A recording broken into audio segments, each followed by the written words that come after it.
Karena negara punya hukum, agama punya hukum, adat punya hukum, kita pun punya hukum. Diri kita sendiri pun punya hukum. Di situ. Kalau diri kita nggak punya hukum, ya kita nggak akan patuh dengan hukum-hukum yang lain karena kita nggak punya hukum.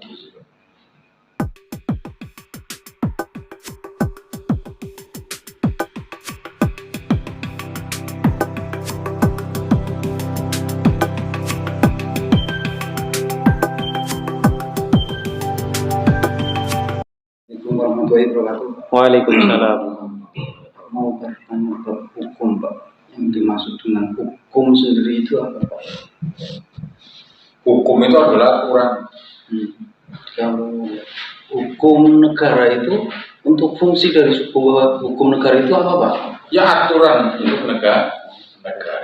Ada hukum negara, hukum agama, hukum adat. Biasanya orang kan nggak tahu hukum adat itu yang seperti apa dan beda-beda atau seperti apa, Pak, penjelasannya? Ya, hukum negara fungsinya untuk hukum tatanan negara. Hukum agama untuk tatanan beragama. Hukum adat yang difungsikan di adat-adat masing-masing. Nah, semua itu harus kita patuhi. Antara adat dan budaya itu sama atau beda, Pak? Ya, adat dan budaya gitu kan. Kalau secara nasional itu kan berbeda, tapi isinya sama gitu, ya kan. Jadi asmanya itu beda, tapi isinya sama.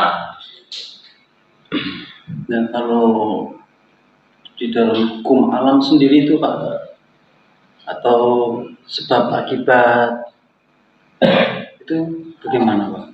Kalau hukum alam ya hujan, ya panas, longsor, tsunami itu yang disebut hukum alam di situ.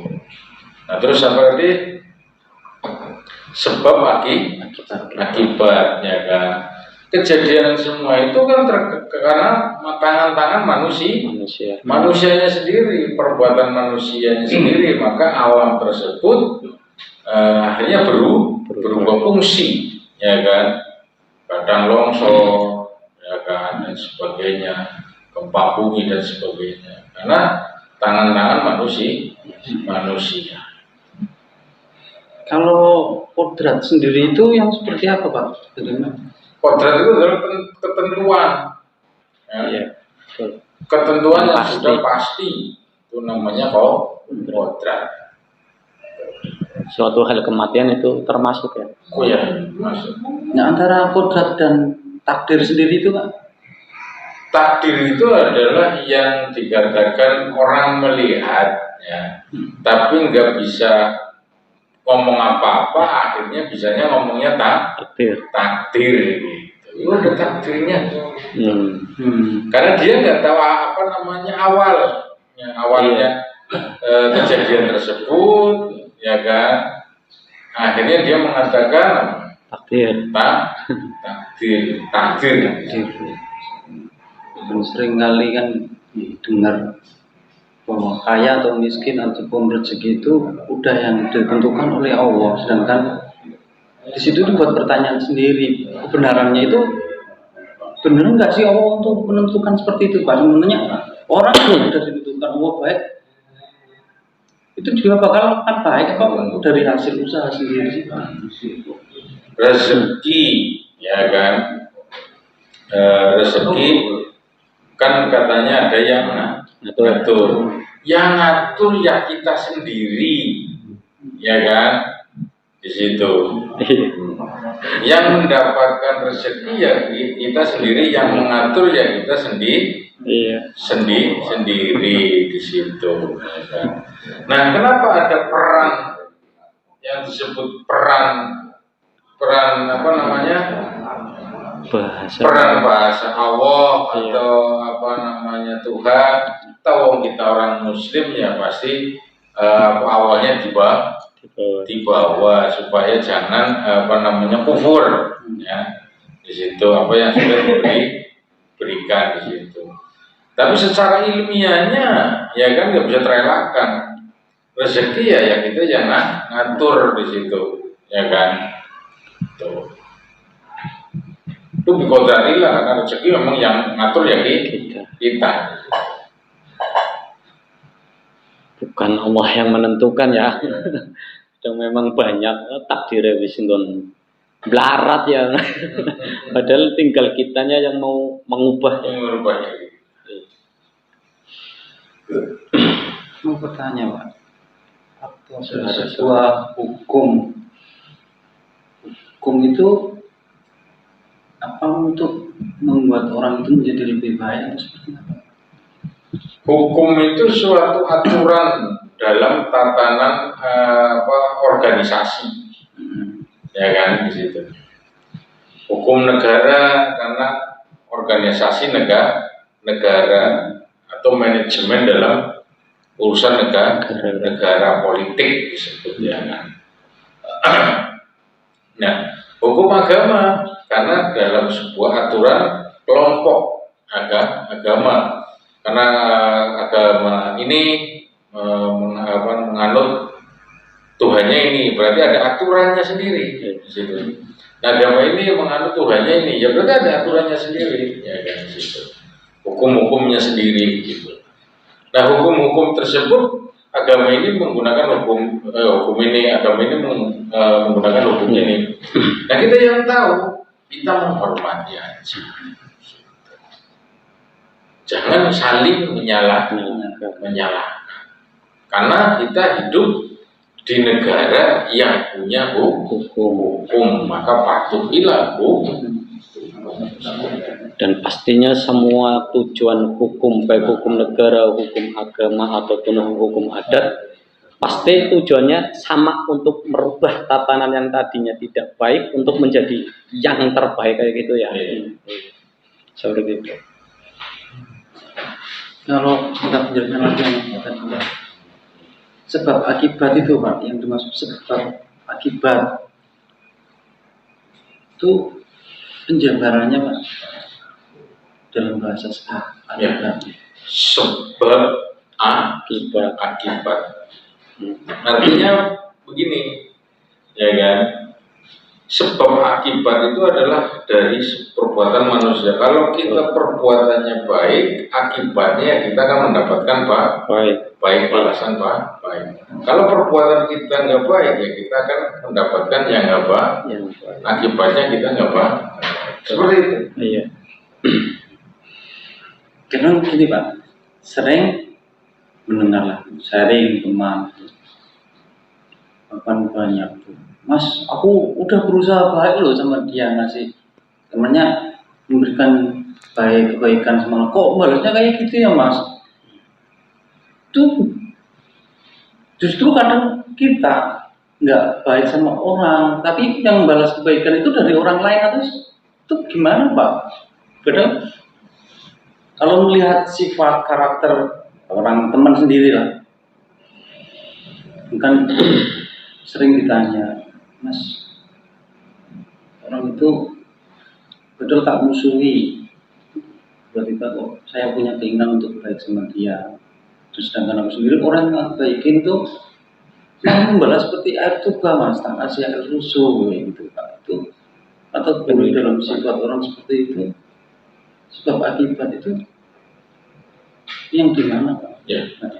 Karena kita berbuat baik kepada orang, kita nggak ikhlas.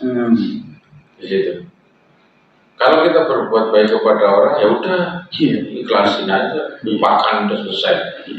Makanya kita nggak mikirin kehidupan orang yang kita bantu, udah selesai.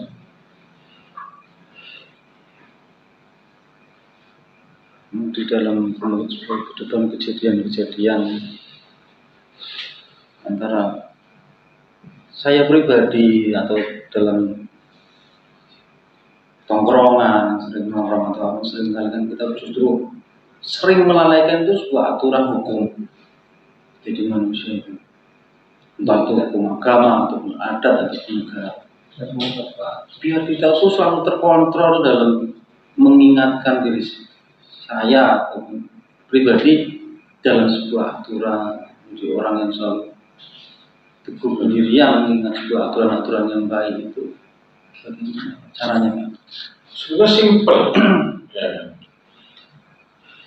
Kalau kita bergaul dengan orang yang taat hukum, ya kita akan taat kepada hukum. Tapi kalau kita bergaul dengan orang yang nggak taat hukum, ya kita secara tidak langsung kita juga kan tidak taat kepada hukum di situ. Karena begini, ada kata-kata mengatakan ada orang makan nangka di dekat kita. Kita nggak makan nangkanya saja, kita dapat getahnya. Makanya artinya apa? Orang yang seperti itu hidupnya itu tidak terpimpin di situ. Makanya kalau ingin hidupnya tahu hukum, hidupnya harus terpimpin, bebas tapi terpimpin di situ. Terpimpin itu oleh apa? Hukum. Karena apa? Pimpinan itu adalah hukum.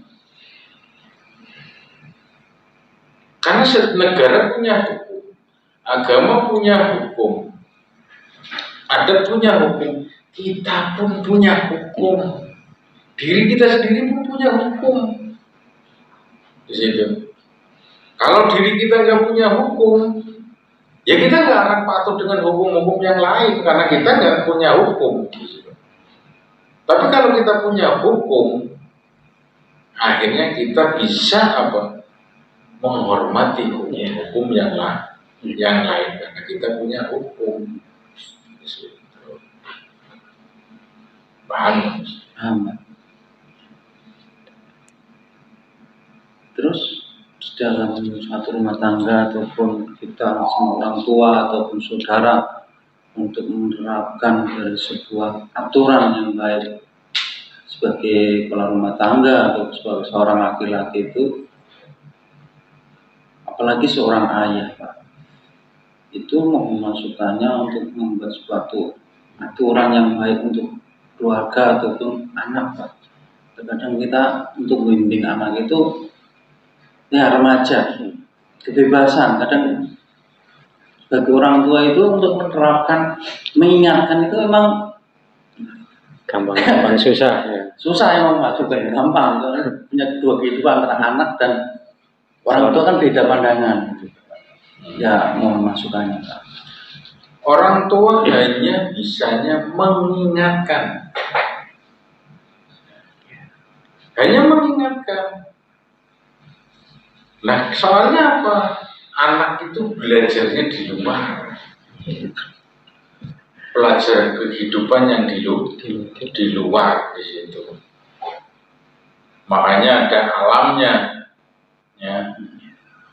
Anak itu mengalami jiwa kekanak-kanakan dalam usia berapa? Nanti injak remaja, ya alam remaja di situ. Ya. Itu berbeda-beda. Yang kita alami masa kecil kita dengan masa kecilnya anak kita itu berbeda. Maka kita hanya mengingatkan, jangan melanggar hukum. Dalam bergaul itu jangan melanggar hukum agama, adat, budaya, ya.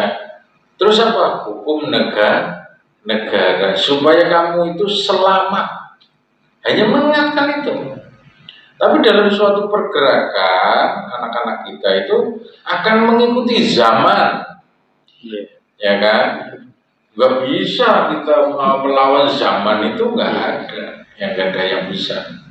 Karena zaman itu terus akan mengalir dan berganti di situ. Makanya biarkan anak kita hidup, ya kan, mengikuti zaman. Tapi kita sebagai orang tua hanya mengingatkan yang baik. Terus apa dengan doa kita mendoakan anak ataupun ya anak terutama, apakah bisa merubah sosok seorang anak dari sebuah doa, Pak? Nggak bisa, ya kan? Awal aja nggak bisa, masa kita bisa, ya kan gitu. Kalau bahasa orang tua selalu mendoakan anaknya pasti, karena setiap menitnya, setiap detiknya pasti orang tua mengingat anak di situ.